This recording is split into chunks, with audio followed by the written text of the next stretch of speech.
মালয়েশিয়ার calling visa বা work permit visa চালু হওয়া এবং জুন মাসের 15 থেকে 20 তারিখের মধ্যে বাংলাদেশ বিমানের ফ্লাইট সংক্রান্ত যে তথ্যটি আপনি দেখছেন তা মূলত সামাজিক যোগাযোগ মাধ্যম ফেসবুক এবং কিছু ব্যক্তিগত ইউটিউব চ্যানেলের ইউটিউব ভিলগ অনঅফিসিয়াল প্রচার বা গুজব।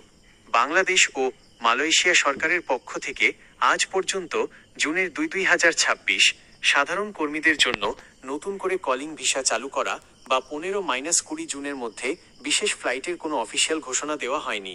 বর্তমান পরিস্থিতি এবং এই তথ্যের পেছনের আসল সত্যটি নিচে তুলে ধরা হলো।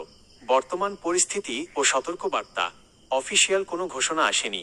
মালয়েশিয়া সরকার 2024 সালের মে মাসের পর থেকে বাংলাদেশিদের জন্য সাধারণ কলিং ভিসা ওয়ার্ক পারমিট সাময়িকভাবে বন্ধ রেখেছে। বর্তমানে তারা তাদের বিদেশি কর্মী নিয়োগ প্রক্রিয়া ডিজিটাল ও সিন্ডিকেট মুক্ত করার জন্য পুনর্গঠন করছে। বাংলাদেশ সরকারও এ বিষয়ে আলোচনা চালাচ্ছে, কিন্তু এখনও কোনো চূড়ান্ত চুক্তি বা ডেট ফিক্সড হয়নি। ফ্লাইট ও প্রসেসিংয়ের নামে প্রতারণা। পাসপোর্ট ও মালয়েশিয়া একসাথে প্রসেস বা জুনের 15-20 তারিখের মধ্যে ফ্লাইট এ ধরনের লোভনীয় অফার দিয়ে কিছু দালাল বা অননুমোদিত এজেন্সি অগ্রিম টাকা হাতিয়ে নেওয়ার চেষ্টা করছে।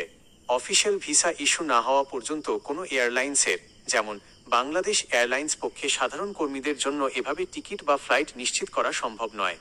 দালালদের ফাঁদ থেকে সাবধান। সরকারি ঘোষণা বা মালয়েশিয়ান হাই কমিশনের high commission of Malaysia Dhaka clearance ছাড়া কাউকে পাসপোর্ট বা টাকা লেনদেন করবেন না। এতে আপনার মূল্যবান পাসপোর্ট আটকে যেতে পারে এবং বড় আর্থিক ক্ষতির সম্মুখীন হতে পারেন। গুরুত্বপূর্ণ পরামর্শ।